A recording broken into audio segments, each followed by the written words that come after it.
Good afternoon and welcome to You and Your Business with me, Alec Drew, on 103.2 Dublin City FM. Each week we have an expert from the world of business sharing their knowledge, insights and tips to help you reduce costs, increase profits and drive efficiencies. If there's a topic that you would like covered, or if you feel you can make a contribution, please email me at yourbusiness@dublincityfm.ie and perhaps we'll be chatting here one day soon. My guest today is a professional leadership coach who turns experts into influencers. He works with senior women leaders to get their voice heard in the boardroom. I'm delighted to welcome Sean Weafer of SeanWeafer.com to the You and Your Business studio. Hiya, Sean, and welcome. Delighted to be here, Alec. Well, I'm going to ask you the question that I ask all of my guests. It's school. You're about to leave. What's happening next? Well, there was two directions. There was the one my parents said, which is I should get a good, steady job and join the bank. And then there was the one that I chose, which was to go into the Merchant Navy as an engineering officer. Oh, right. Okay, tell us a bit about that. Well, I suppose the family tradition had always been seafaring. So up to my father's generation, they'd all served at sea in some capacity. And I guess it was the call of the sea was in my blood, I suppose. Wow, and how long did you spend at that? Well, once I'd gotten accepted into the Merchant Navy, we went to college for 3 years to study engineering, and then I went to sea for about a year and a half, 2 years after that. There must have been some lessons you took from that as you moved forward into business after that experience. Yeah, I think probably one of the most important lessons was the importance of being able to communicate in challenging environments and the importance of how a team works together and understand their specific objectives in order to keep something like a 250,000-ton supertanker at work and doing its job safely and efficiently. I think that's important for us all. Absolutely. Yeah, I think a lot of people fail to understand the importance of good communications in business and how that influences others around you. Yeah, and I think actually it's moved beyond just simple communication because, as you can imagine, in a noisy engine room, there was a lot of shouted type communication, which still goes on in some management teams. Whereas what I talk about now is how we connect, influence and engage people. Right. And you came out and then came out from the Navy, I should say, just to clarify the Navy, point. Out of the closet. Out of the closet. So FOSS, I believe, was next on your list of appointments. Yeah, and my sort of reintegration back to landside, I took a FOSS course, or actually I think it was at the time it was called ANCO actually. ANCO. That's how long ago we're talking about. Oh, right. And it was a graduate's sales and marketing course, which we did for about 6 or 8 weeks, I think. And that brought me into the IT industry where I worked for 10 years in the business of sales and marketing as well. So the IT industry must have been sort of in its early stages of where it was heading off. That must have been a sort of interesting place to be and see what was happening and developing. Yeah, it was the late 80s and sort of microcomputers were just coming into the market at that point in time. So we represented a couple of the new brands like Compaq and what have you that were literally just coming in. There were no desktops at that stage in the game. Everybody was using mini computers or mainframes. And so, yeah, it was a bit like if you've ever seen those movies, The Boiler Room. Right. You know, it was like ring a bell when you made a sale, get it on the wall. It was great fun. Thoroughly enjoyed it. It's amazing. We tend to forget that computers are actually really the ones that we've got to use about a generation old. Yeah, if that. Yeah, if that, it's amazing.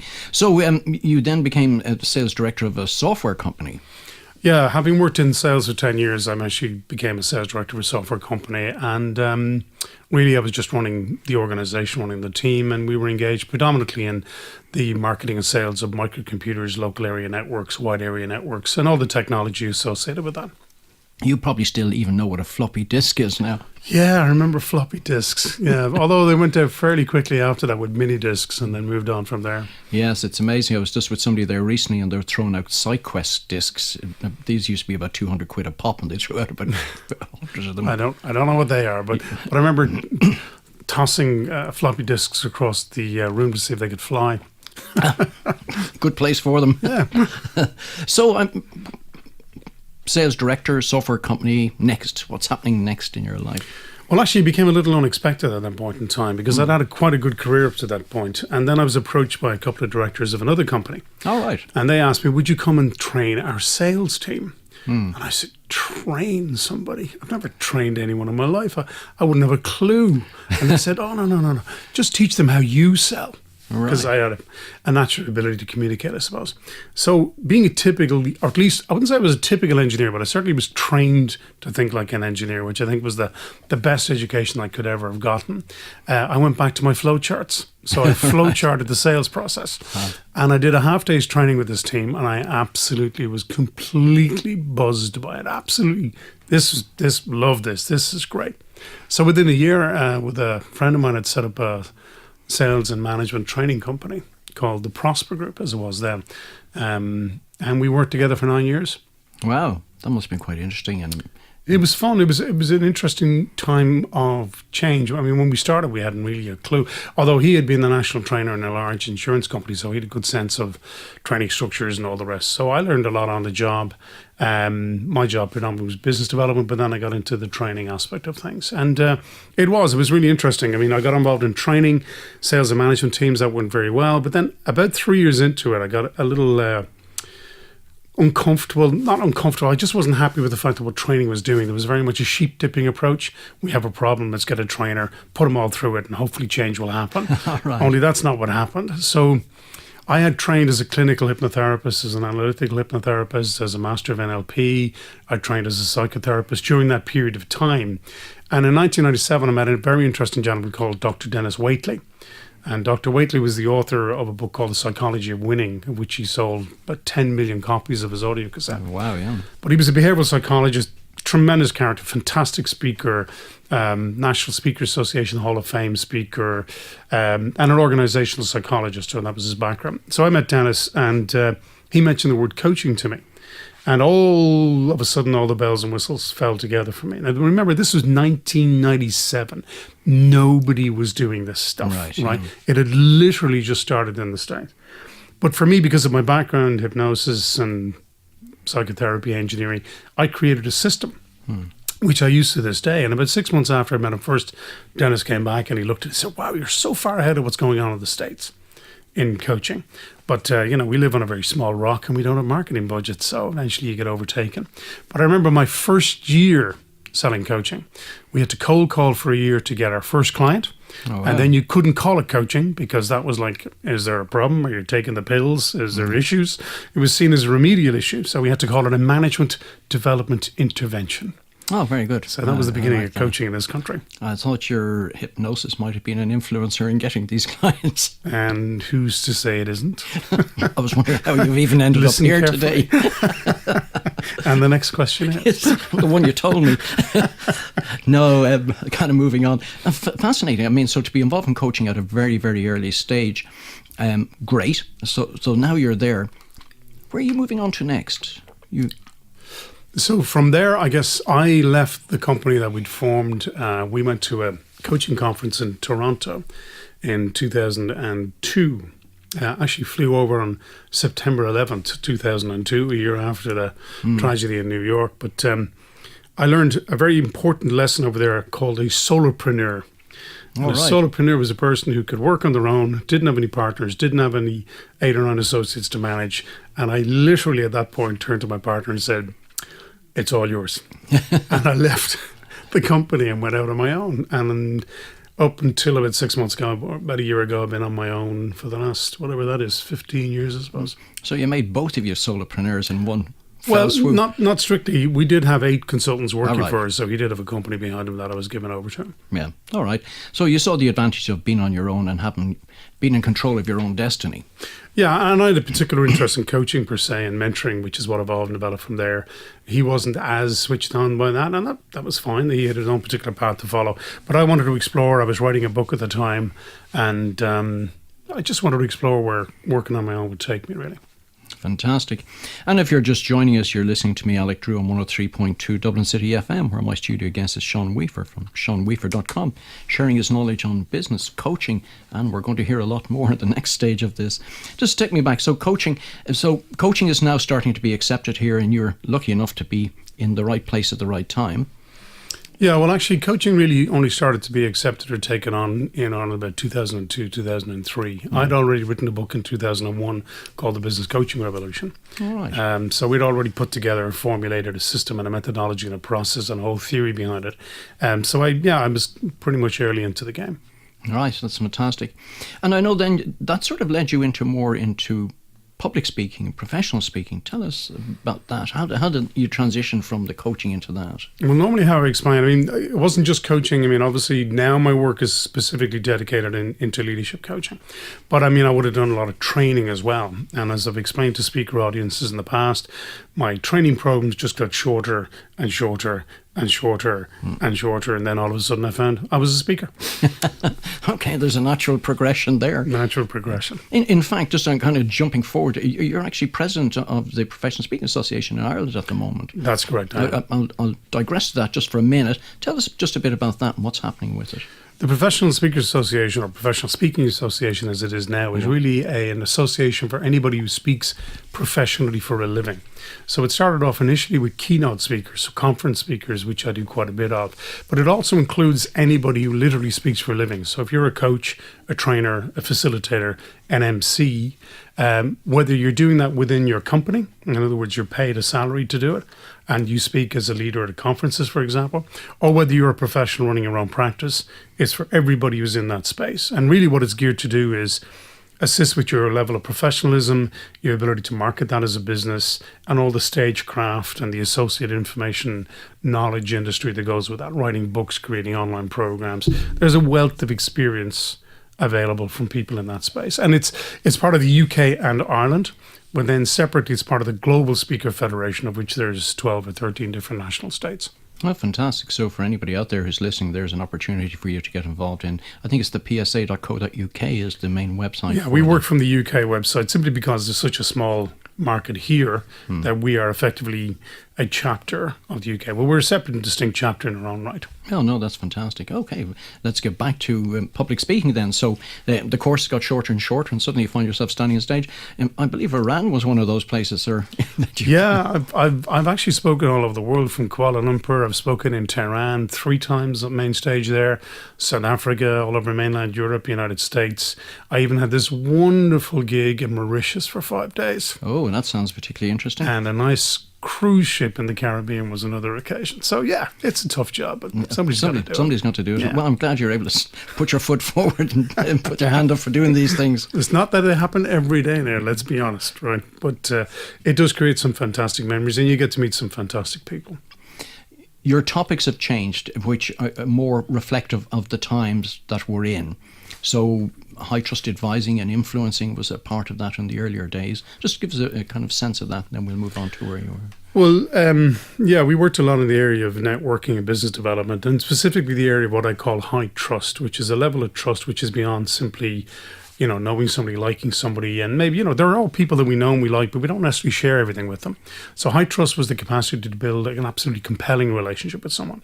And originally that was focused around business development, but actually what that has evolved into is into a series called Expert to Influencer. And in that is high trust advisor, which is business development, high trust networker, high trust leader or a manager, which are fundamentally about the skills of connecting, influencing, and engaging people in a compelling way to affect change. So really what a basis is that there's a lot of people who are experts at what they do, but often they get overlooked and they don't fulfill their potential simply because they're not able to influence people. So they're often leaders because of their authority and expertise. But actually what's going on in the marketplace now is the ascent of artificial intelligence. So AI is going to come in. It's going to do a lot of that repetitive processing expertise. It'll become the source of expertise. So in order for leaders to deepen their value to organizations and be able to operate across increasingly matrix-based structures or multi-generational organizations, they now critically need what used to be derisively called soft skills, but actually developing those skills into deep abilities to influence, persuade, engage, collaborate, and synergize. And overall, it's a movement of what I call moving away from the masculine command and control hierarchical model of leadership to a more feminine-based, which is about synergy, collaboration, networks, and co-creation. Wow, it's certainly moving on. I mean, we did talk about turning experts into influencers. That's a very important part, as you said, about the soft skills, because you can see now, particularly with the millennials and that coming up, they seem to lack a lot of those sort of skills. I think there's a general myth that they do, but they still engage with each other quite well. I think there's a different set of values. If we look at millennials, they're far more mobile than we might have been in the older generation, less interested in security, more global focused. They certainly use technology, and they do have some challenges around, they'll communicate, but it's the pieces, can you connect, can you involve, and can you engage? And being able to do that across many different generations is the big challenge, not just for them, for everybody, for every generation. And I think the importance of forming proper relationships with people is a challenge still. And it's fundamental. I think the biggest issue that we have is it's not that the level of attention that people is getting shorter, it's that their bandwidth to be able to focus. There's significantly more weapons of mass distraction out there now. Yeah. So what happens is you really have to change the way you communicate to make it more emotionally compelling than just simple logic if you want to grab some of that attention. Right. So how are you viewing the world? I mean, you've got the experience of being able to travel the world and to speak and to talk on various subjects, particularly around influencing and communications, which is sort of key for most organizations today. Give me your thoughts on the world and how it's changing and how you're sort of now interacting to respond to that. Well, I think what we're seeing in the world is, I mentioned earlier about traditional management and leadership, and societal models have been very masculine based, and there's been a deliberate, in my view, act to repress feminine energies, and through that, the repression of women, which we can look at over the last 5,000 years. My work now is increasingly around working with women leaders so that they can get their voices heard in the boardroom or within the organization or within society, but most importantly, acting as women. In other words, maintaining their feminine energies, their values and their strengths, and not simply having to adapt to being male or masculated, as I call it, and basically being just a different gender but acting in the same management style. What we need in order to create sustainability on the planet, what we need to be able to create long-term profits and to do it in a way that's ethical and justifiable, is we need to get more balance in masculine and feminine energies in leadership. And by the way, it's very important to understand it's not gender-based. Yes. I happen to work with women because they obviously naturally embody the feminine. But me as a man, I mean, in a lot of my background, I mean, I was a merchant Navy officer. I was a professional bodyguard for a while. I've got certain backgrounds that would classify me as your classic alpha male type. But I value the feminine energies that I have of intuition, innovation, compassion, those sort of things that make me stronger. So it's about balancing energies in leadership and in organizations and in society. And that was the subject of my latest book. Right. Because generally what we're seem to be saying to women is that they need to either move towards the male sort of way of behaving, or else we're asking men to move towards the female way of behaving. But that's not quite what you're saying. No, I think the challenge is the moment that a lot of women leaders have been asked to become very male-like and to adopt male-like, and they've had to do that in order to survive in what is effectively a masculine command and control environment. The problem with that, however, is they then start to think like men. They cut themselves off from their natural support for other women and ultimately don't get the respect that they would expect to get because they're not men and they won't ever be men. So really what we're trying to do is say, well, look, what are your feminine energies? What is the difference that you can bring to a board but acting as a woman, not as a man? And with men, it's about bringing them and understanding and valuing the strength. There's a classic example, I mentioned it in my book. In 2011, they did some research in Harvard. And they found that if they tested all male teams in terms of quality of decision making. And what they discovered is if you wanted to raise the quality of the decision making, in other words, get better outcomes, you added more women to the group. Simply because in an all-male environment, you have an alpha male and a sub-male. They both agree what's going to happen. Everybody else goes along with it. But when you brought women into the group, they engaged differently. They connected, they involved, they engaged, they discoursed, they discussed things. And as a result of that shift in energy, they measure the outcome of the quality of the decision-making. The whole collective IQ of the group went up and it was better. So my attitude is we're facing a lot of challenges in the world. We're facing a lot of challenges in business. If we want to succeed at those challenges coming at us today, including the sustainability of the planet, we have to bring more feminine energies and values into the game. It's not necessarily about men and women. It's about we have to respect them and we have to apply them. But obviously women have them as a natural gift. If you're joining us now, you're listening to me, Alec Drew, on 103.2 Dublin City FM, where my studio guest today is Sean Weafer of SeanWeafer.com, sharing his knowledge on business. And we've been talking about a very important subject, and the latest book Sean has out called Invoking the Feminine, but there's a longer title of that, would you? Yeah, it's Invoking the Feminine, Strength, Love and Wisdom. Strength, Love and Wisdom, great. And again, we're not talking about genders here, we're just talking about energy and the energy that the different people bring in terms of... Absolutely. Well, we have it naturally within us. It's just that society has taught us not to honour or respect it as much as we have. But actually, there was a time in the world when the feminine energy was actually stronger than the masculine. It shifted through histories. The book is really just a little story. It's a very small book. It's available on Amazon.com. It's exclusively available on that. But it's really a story between a father and his daughter, and they've suffered a loss, and he basically starts to help her understand the power and the alternative view of the world than the traditional views of the world that we've had in terms of religion and government and all the rest. And he starts to explain to her by giving her guided visualizations or journeys to different aspects of the goddess. So the maiden, who's the warrior, the mother, who's the healer, and the crone, who's the wise woman, or the mystical paths. So she experiences this strength about herself. But obviously, she's seeking, we as the reader, male or female, are going through that group. But I deliberately chose a male and a female because the masculine is handing over from the old to the new, and then the female will take the feminine into the future. It should be interesting to see how this starts developing in terms of the boardroom, which I know where you are targeting this particular message for. What sort of response are you getting from business women at the moment? Are they sort of understanding what the message is, or let me turn this on its head, are men actually understanding what the message is? Yeah, it's really interesting. Very much so. They start to appreciate it. I think they find it's different that a male such as myself will be the one voicing these particular issues. I did a keynote speech about 6 months ago to a particular organisation here in Dublin, which will remain nameless. All right. But before I came in, and it was called Invoking the Feminine, they put me up on their intranet, so a photograph, title of the thing, and they received a lot of negative comments from male managers about this guy coming in talking about sexist and all this sort of stuff. So they asked me, do you really want to go ahead with this speech? And I said, yeah, no problem. Let's do this. We'll make it happen. So I went into the room. There was about 90 ladies in the room. There were 15 males, all senior managers apparently, at the back of the room. Right. So I started the presentation by saying, first, let me say, this presentation is not about women. It's about the feminine. It's definitely not about women. Long may they remain an eternal mystery to me.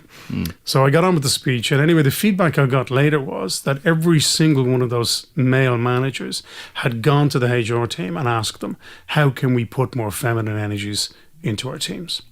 Great. So if you take that as a classic example, both the ladies obviously and the gentlemen both got the idea. It's amazing how something can be misinterpreted very quickly, and then people go in with preconceptions of what's about to be said as opposed to the reality. I think the issue is that a lot of the world is based on division. So they set up division between men and they set up division between women, and that keeps us distracted. If we look at it from an energetic perspective, what makes me stronger is balance. So as a male with all my relevant male energies, if I can adapt and bring in feminine energies, that makes me stronger. As a woman with all that powerful feminine energy that I retain and don't disrespect or leave and embrace the masculine, I become stronger. Well, that's a great message to get out there. Are you seeing any sort of evidence of this starting to take hold in boardrooms around the world, or any particular companies that seem to be stronger at adopting this sort of understanding of the energies? I think there's a general discussion about it, but it's all falling under the area of inclusivity and diversity and empowering women, which it's still very gender-based. I want to take it out of the gender piece, obviously work with women so they feel that they can use those energies, but then the idea will be in time to work with men so that they can embrace those energies as well. A classic example of it is you might have a very strong male leader who's very command and control and is directing people in terms of what to do. What they're now finding is they're getting more resistance.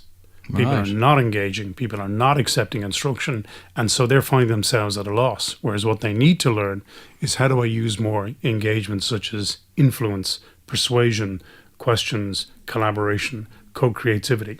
The more you can get somebody involved in the solution, the more likely you are to see that solution fulfilled. So it's not about dictating the outcome, it's about facilitating the outcome. And that's a classic practical example. Yeah, that's great, and I think more people need to start looking at that and adopting it in their place. So what we're saying is shouting doesn't work anymore. Well, not unless you're in the Navy. And we're not going back to the Navy. So obviously you have great plans for this to take this out. I know obviously with the book now Invoking the Feminine. Where next for this project, and where can people find out more about it? And well, a couple of things. We've launched a program called WXP, which is Women's Executive Presence, which is a coaching program specifically for male leaders. And if they want to find out more about that, they just go to seanweafer.com/WXP. So it's just seanweafer.com/WXP. That'll explain what's involved for them. I think on a wider basis, we're doing some more keynotes on that. And separately, we have a Facebook page, Invoking the Feminine, which is really more about the book, which we've just launched as well. And of course, the book is then available on Amazon.com or Amazon.co.uk. Tell me, do you perceive any real challenges? You've mentioned speaking in Tehran 3 times, introducing this topic into Tehran. A lot of people presume that Iran is sometimes a bit more backward than it's actually very progressive culture. It's a tremendously progressive culture. They have something like 70% of their population is under the age of 30. Most of them have third-level degrees. Yeah. The largest population of Iranians outside of Iran is on the west coast of America, in California. I mean, obviously they have a very theocratic society, but you'd be surprised just how very open and very Western focused the people of Iran are. It's a fantastic message to take out there, and I think the world is going to be waiting to see how that all develops. Watch this space. Sean Weafer at seanweafer.com/WXP. Can't wait to see it. If you have been listening to us today, I'm afraid that's all we've got time for. Wow, the time has really flown. Special thanks to Sean Weafer of seanweafer.com for coming into the You and Your Business studio today. Thanks also to Garrett on sound. Don't forget you can contact the show by emailing yourbusiness@dublincityfm.ie with your comments and suggestions. The podcast today show will be available on dublincityfm.ie from tomorrow. Thank you for your company, and please join me, Alec Drew, again at the same time next week, 12:30, here on dublincityfm.ie. Thank you.